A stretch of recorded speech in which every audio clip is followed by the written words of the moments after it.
Wall Street's worst day since 9/11.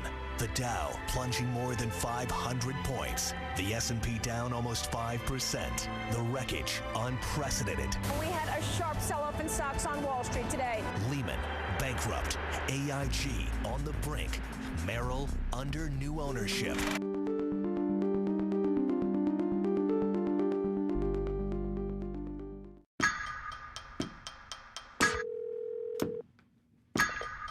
Michael, how are you? I found something really interesting. The whole housing market is propped up on these bad loans. They will fail.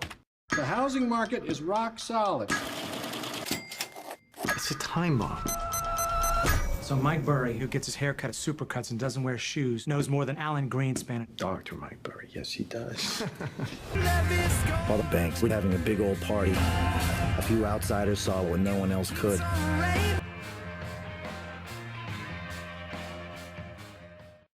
You have no idea the kind of crap people are pulling, and everyone's walking around like they're in a goddamn Enya video. You hate Wall Street, but maybe it's time to quit. I love my job. You hate your job. I love my job.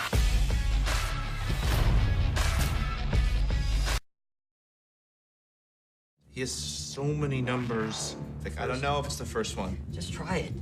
Okay. Okay. Jamie, you know you're not supposed to use this line. Ben Rickard. You smell that? What is that? What's that smell? Opportunity. No, money. Oh, okay. I smell money. Okay. No one is paying attention. And then that happens. What is that? That's America's housing market.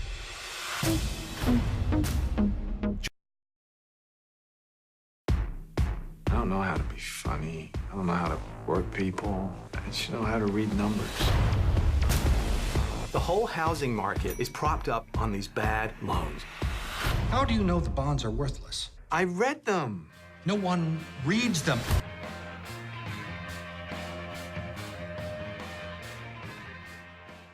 Does it make you feel bored or stupid?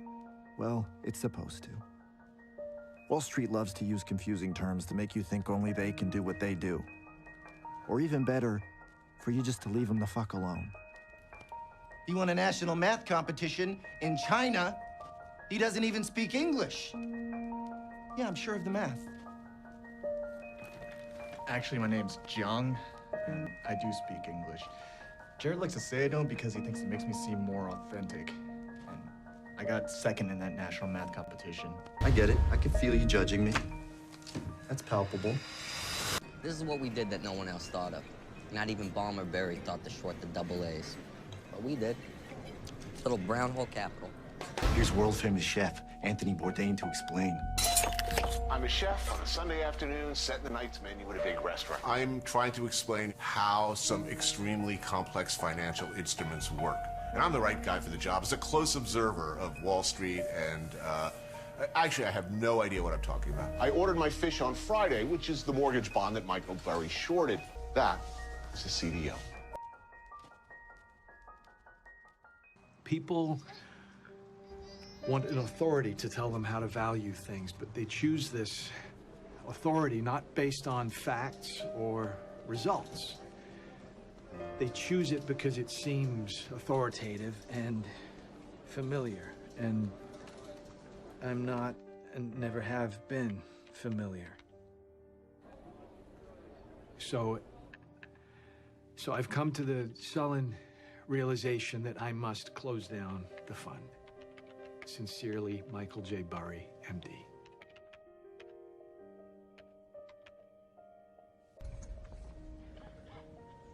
Okay, hi. My firm's thesis is pretty simple.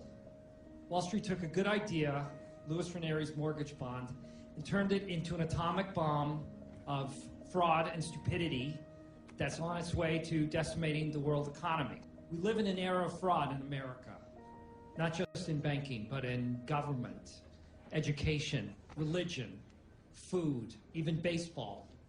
And as fun as it is to watch pompous, dumb Wall Streeters be wildly wrong, and you are wrong, sir, I just know that at the end of the day, average people are going to be the ones that are going to have to pay for all of this.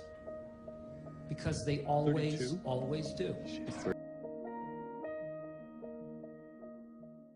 The film would have you think that private greed on Wall Street and a lack of regulation caused the economic crash. This is a story that is simple to describe and easy to believe. The government likes it because it places most of the blame on the private sector. I'm sure the world's banks have more incentives than greed.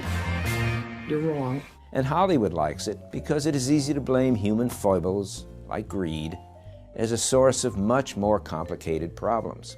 But while stories like this might make for a fun movie, The Big Short fails to align with the facts.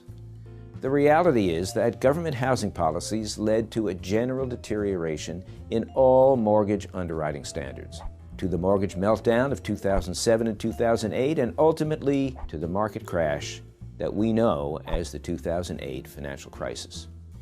Long story short, was there bad behavior on Wall Street? Of course, there have always been individuals who take advantage of the system. But that's not the issue here. The 2008 financial crisis was not caused by Wall Street fat cats taking advantage of loopholes due to a lack of regulations. They were taking advantage of market conditions that existed because of irresponsible government